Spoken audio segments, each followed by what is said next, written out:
Black ball ఇది ఒక idiom అంటే జాతీయం అన్నమాట. దీని అర్థం ఏంటంటే ఎవరికైనా ఒక వ్యక్తికి వ్యతిరేకంగా ఓటేసి అతన్ని క్లబ్లో కానీ ఏదైనా ఆర్గనైజేషన్లో కానీ జాయిన్ కాకుండా అంటే చేరకుండా చేయడాన్నే బ్లాక్ బాల్ అంటాం అనమాట. అంటే నెగిటివ్ ఓట్ అనమాట. ఒక వ్యక్తికి వేసే నెగిటివ్ ఓటునే బ్లాక్ బాల్ అని అంటాము అనమాట. ఉదాహరణలు చూద్దాం. First one, there was a secret ballot and poor Ramesh was blackballed. Secret ballot జరిగింది, అందరూ రమేష్కు వ్యతిరేకంగా ఓటు వేశారు, అందువల్లనే రమేష్ వాస్ బ్లాక్ బాల్డ్ అన్నాం అనమాట. Second one, we can't allow a person like Devender to join our club, we must blackball him. Devender లాంటి ఒక దుర్మార్గుని మనం క్లబ్లో చేర్చుకోలేము, అందువల్ల అతనికి వ్యతిరేకంగా మనం ఓటు వేయాలంటున్నాం అనమాట. అందువల్ల we must blackball him అని అన్నాం అనమాట. Third one, he was initially blackballed because of a dispute he once had with a couple of the committee members.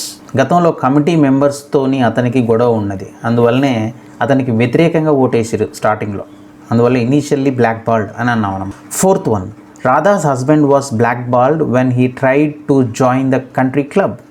Country క్లబ్లో జాయిన్ కావాలని రాధా హస్బెండ్ ట్రై చేసినప్పుడు అందరు ఆయనకు వ్యతిరేకంగా ఓటేసారు, అందువల్లనే హస్బెండ్ వాస్ బ్లాక్ బాల్డ్ అని అన్నాం అనమాట.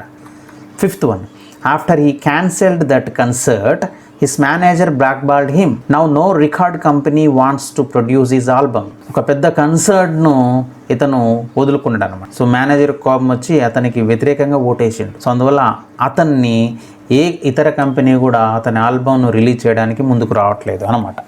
సో బ్లాక్ బాల్ అంటే ఒక వ్యక్తికి వ్యతిరేకంగా ఓటు వేయడము అనమాట. ఇక ఈ ఎక్స్ప్రెషను గ్రీక్లోంచి తీసుకోవడం జరిగిందనమాట. సో గతంలో పూర్వంలో గ్రీక్లో ఒక సాంప్రదాయం ఉండేదన్నమాట.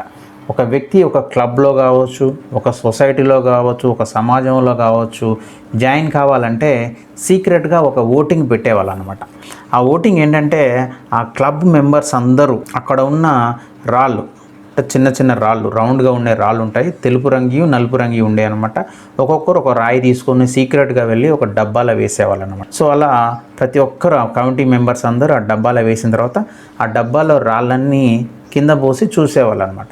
అందులో ఒకవేళ ఏదైనా ఒక్క నల్లరాయి ఉన్నా కానీ, అన్నీ తెల్లయి ఉండి ఒక్క నల్లరాయి ఉన్నా కానీ, నల్ల పెబుల్ ఉన్నా కానీ, బ్లాక్ పెబుల్ ఉన్నా కానీ ఆ వ్యక్తిని ఆ క్లబ్లో కావచ్చు, ఆ సొసైటీలో కావచ్చు జాయిన్ చేసుకునే వాళ్ళు కాదనమాట. బ్లాక్ బాల్ అంటే ఒక వ్యక్తికి వ్యతిరేకంగా ఓటు వేసి అతన్ని క్లబ్లో కావచ్చు, సొసైటీలో కావచ్చు, ఆర్గనైజేషన్లో కావచ్చు జాయిన్ కాకుండా చేయడమే బ్లాక్ బాల్ అని అంటాం అన్నమాట.